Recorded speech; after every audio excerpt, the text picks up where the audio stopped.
become a skilled reader, individuals have to master something called orthographic mapping.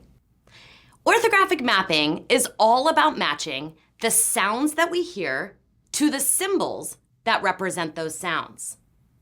And although we think about reading as reading from a book, the act of actually learning how to both break words down for reading as well as spelling requires an explicitness of training students to see the letter or letters that represent a specific sound, to then practice building words and reading words so that that specific symbol gets mapped in the brain so that a child, a teen, an adult can come to any word, a word they've never seen before, a nonsense word, and their brain goes, I see that pattern. I know that that letter or those letters makes this sound, and we can read the word. Explicit systematic phonics instruction is centered around this strategy, this skill of orthographic mapping, and using letter sound magnets to be able to help students see and hear and touch allows us to get to the end goal of accurately and automatically decoding. Although specific curriculum might teach patterns in a little bit of a varying sequence, the way the letter sound magnet board is organized allows educators, parents to be able to select which letter sounds they want to teach and in what sequence. Let me show you the board in its blank state. The board is double-sided, and on the inside, we have all of the blank squares where we can place the individual grapheme or letter magnets as they're being taught. Although the completed board shows every single grapheme magnet placed, you would only want to put the ones on the board that you're currently teaching. So for example, a kindergarten student would only have the consonants and the short vowels. And then as we teach silent E, we would add that to the board. We would add our digraphs as we teach those, and then our vowel teams, so on and so forth. Later, I'm going to show you a demo on how we use this board.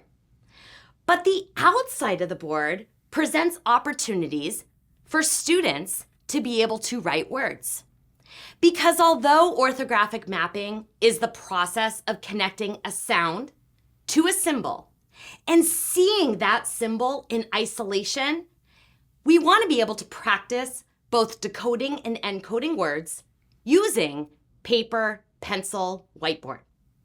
And our lines here allow for both individual dictation as well as sentence dictation. On the back of the board, we have a word matrix. We know that in order to become a skilled reader in English, you have to not only know sounds and symbols, you also need to know about morphology. Morphology are the meaningful chunks of words that not only have sound, but also have meaning. And every single word in English has a base. And onto that base, we can add prefixes and suffixes.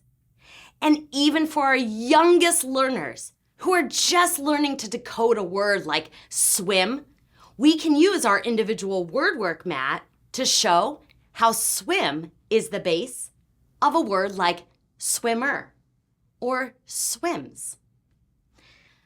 Our word work board can be used for a multitude of reasons and can be used for beginning readers, for readers who are struggling. And again, the skill, the strategy that we're working to master is at the heart of learning how to decode. Our word work mat, along with our letter sound magnets, prefix and suffix, and Greek and Latin root magnets, can be used with any curriculum and are the tool that every student, whether they're a beginning reader or a struggling reader, needs to become confident and capable in learning how to both construct and deconstruct words. If you have any questions or want to learn any more about our products, visit pdxreading.com.